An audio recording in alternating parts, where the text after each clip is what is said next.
ekyatuyisizza olukiiko luno kwebuuza ku nsonga ezaaviirako amazzi amangi agayonoona ebintu by'abantu agava mu nkuba eyatonnya ku Lwomukaaga mu bitundu bino ebya Ssente bali ku Ddembe.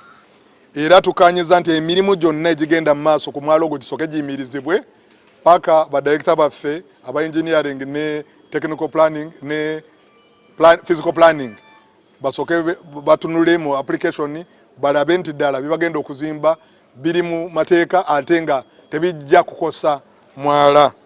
Mbadde guided idi ne tiimu ye omuli engineering physical planning n'abalala tituyimirize buli ekikolebwa wansi awo okutuusa we bajja beetegereza ensonga bakutuwe technical guidance mu implementation kyetukanyizaako era emirimu gye tugenda kukola giyimiriza.